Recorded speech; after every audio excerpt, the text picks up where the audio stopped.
Greetings, beautiful people.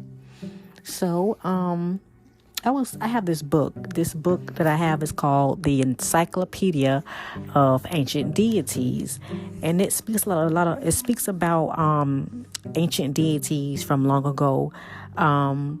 So I was looking through it, and it kind of it reminds me some of them remind me of certain movies that are out now. So I'm probably going to do 3 of them, and then I kind of want to also do a sign and symbol of certain deities. They have certain certain things that are with them. Like, for instance, so we have the first one that I'm going to be talking about. I don't even want to say this person's name that much, but if you know, the first letter of the alphabet. So this is a death god who is similar to the Aztec god of the dead. A major difference is that this god presides over the West, and his Aztec people, Mexico, counterpart presides over the North or South. His hieroglyph is a skull, a corpse's head, and a flint knife used for sacrifices. And this reminds me of one of my favorite movies. I just watched this movie last week. Apotheca or Apocalypto or something like that. I think that's what it's called, Apocalypto. I'm always getting the name messed up. So I looked into my other book, Signs and Symbols, an illustrated guide to their origins and meanings. I looked up what skulls meant. So sacred skulls, because of its association with the soul and the afterlife, the skull has its strong religious connotations. The cult of the skull as a sacred object was widespread among ancient peoples. In Nordic mythology, the skull of the giant Ymir became the vault of heaven after his death. In pre-Columbian America, the skull was honored by the Aztecs and other tribes. That's what we just talked about in this encyclopedia, but we talked about the Aztec people.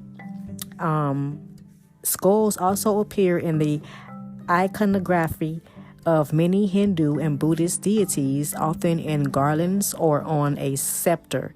As a Christian emblem, the skull is associated with penance and is pious reminder of the transience of life. And so it was this other one that I saw too, but it reminded me of this symbol that we see. I think it's the movie symbol that we see for DreamWorks. I think that's what it's called. So it's spelled like Aha. It looks like Aha to me. It's like an Egyptian Middle Eastern deity. It also has Aha Tahuti. So that's what it's also known as. One of the names for the god of the moon. Aha is often represented as a regal young man wearing the lunar crescent and solar disk. Aha is also a general reference to the moon and prefix or suffix to the primary name of a deity. The combination of the gods Aha and Thoth is the god Aha de Jut. I guess this is another way of how they spell Tahuti, but it's spelled with the D, Dahuti. Okay, and it also has Artemis and Thoth as other names that it also, or other deities that you go. So that's what this Aha or Tahuti, it reminds me of the dream, how they describe the god of the moon, and he is represented as a regal young man wearing the lunar crescent. I'm going to look in the book, the symbols in book, and see. I had the page, I think it was 111, but of what the moon, the symbol, it is. No, it's not. I guess I lost the page. So I'm going to find it again. Oh, no, I do have it right here. So the moon symbol signifies intuition, fertility, and the body, as opposed to the sun, which represents the soul. I'm gonna do one more of the deities. I'm just gonna go to one. So this one, it kind of reminds me of China. Well, of course, there it is. It's called Kun. It's like they have two of them. Kun A, which is Peru, the god of the desert. Kun B, Kun, China. So Kun B is the servant god turned to Kun for help following a devastating, lasting flood. In very remote times, the world was flooded. We also hear about a flood in the Christian Bible, and about there was a flood and from it raining so much, and there was Noah built an ark and was able to, bring on all of the animals, two of all of the animals or something like that. So Khan worked 9 years in an attempt to dam the water. He was not successful. The price he paid for his labors was high. Either Yeo or Shun, his successor, executed Khan. They ordered his son Yu to carry on with his father's work. Yu stole soil that had magical properties from the Lord. The soil, and I found out the word Lord I think it's a important person or something like that. I'm going to look that up again.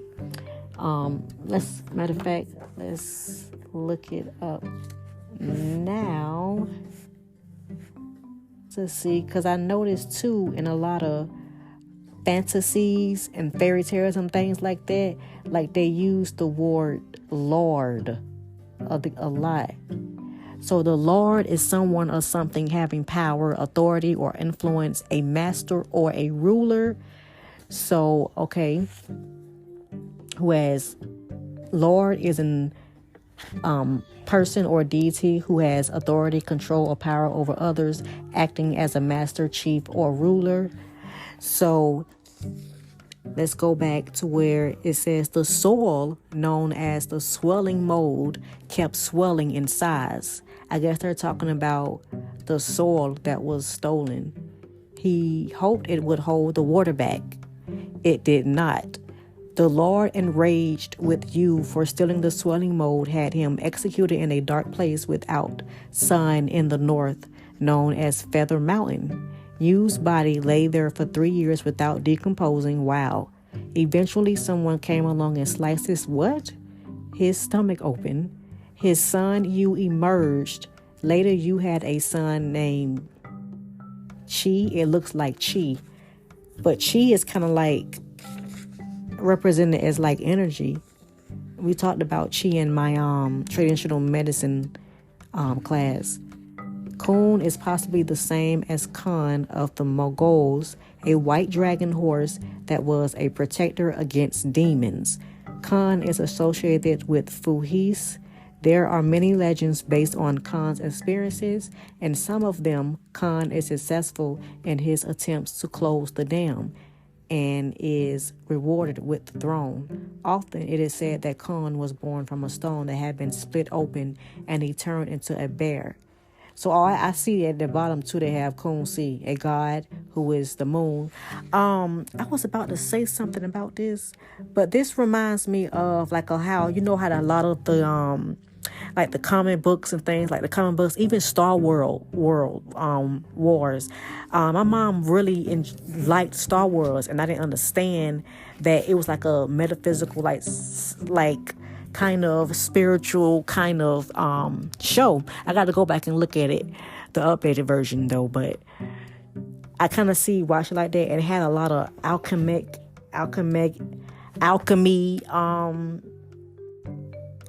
like a lot of alchemy practices in it. It was very interesting. Even like other fantasy movies like that we watched, like the Harry Potter and the Sorcerer's Stones. Even Twilight didn't really have a lot of magic. Well, yes it did, but not as much as the other one. Even Charmed. I was very interested in Charmed as a kid. Like I didn't understand why I was so interested in it. I used to watch it when I would go to school in the morning time. Like my grandma, she'll have the TV on and she'll just have that on. She'll know that I watched that.